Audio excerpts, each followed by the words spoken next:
Victor ഹ്യൂഗോയുടെ ലെ Misérables എന്ന ലോകപ്രശസ്തമായ നോവലിനെ മലയാള ഭാഷയിലേക്ക് പരിഭാഷപ്പെടുത്തിയത്, പാവങ്ങൾ എന്ന പേരിൽ പരിഭാഷപ്പെടുത്തിയത് നാലപ്പാട്ട് നാരായണ മേനോനാണ്.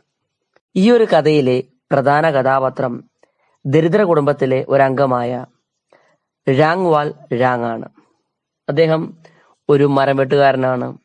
ചില സാഹചര്യങ്ങൾ അദ്ദേഹത്തെ മോഷണത്തിലേക്ക് നയിക്കുകയാണ്. രാങ്വാൽ രാങ്ങിന്റെ സഹോദരി വിധവയാണ്.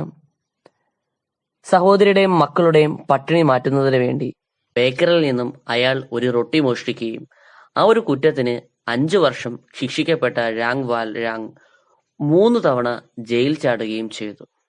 ഇതേ തുടർന്ന് 19 വർഷം ജയിൽ ശിക്ഷ അനുഭവിക്കേണ്ടിയും വന്നു. ജയിൽ മോചിതനായി അയാൾക്ക് ആരും അഭയം കൊടുത്തില്ല. ഒടുവിൽ ഡി പട്ടണത്തിലെ മെത്രാൻ വിശപ്പും ദാഹവും കണ്ട് തളർന്ന അയാൾക്ക് അഭയം നൽകുകയാണ്. അന്ന് രാത്രിയിൽ തന്നെ മെത്രാന്റെ വീട്ടിലുള്ള ഒരു വെള്ളി മെഴുകുതിരിക്കാലുകൾ അവിടെ നിന്ന് മോഷ്ടിച്ച് രക്ഷപ്പെടുകയും ചെയ്യുന്നു.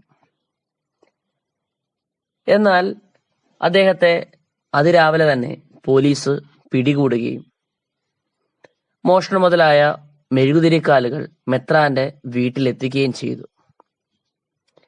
എന്നാൽ ഈ മെഴുകുതിരിക്കാലുകൾ രാങ്ങിന് നൽകിയതാണെന്ന് മെത്രാൻ പോലീസിനോട് പറയുകയും ചെയ്തപ്പോൾ തെറ്റുപറ്റിയതിന് ക്ഷമിക്കണമെന്ന് പറഞ്ഞ് പോലീസ് മെഴുകുതിരിക്കാലുകൾ മെത്രാന് നൽകി മടങ്ങുകയാണ്. എന്നാൽ മെത്രാൻ രാങ്ങിനോട് ഒരു ഉപദേശം കൊടുക്കുകയും ചെയ്തു. ഇനി നീ ഒരിക്കലും മോഷ്ടിക്കരുത് എന്ന് പറഞ്ഞ് ഈ ഒരു മെഴുകുതിരിക്കാലുകൾ രാങ്ങിന് നൽകുകയും ചെയ്തു. ഇതാണ് വിക്ടർ ഹ്യൂഗോയുടെ വിശ്വവിഖ്യാതമായ ലെ മിസറബിൾസ് എന്ന നോവലിന്റെ മലയാള പരിഭാഷയായ പാവങ്ങൾ എന്ന നോവലിന്റെ ഉള്ളടക്കം.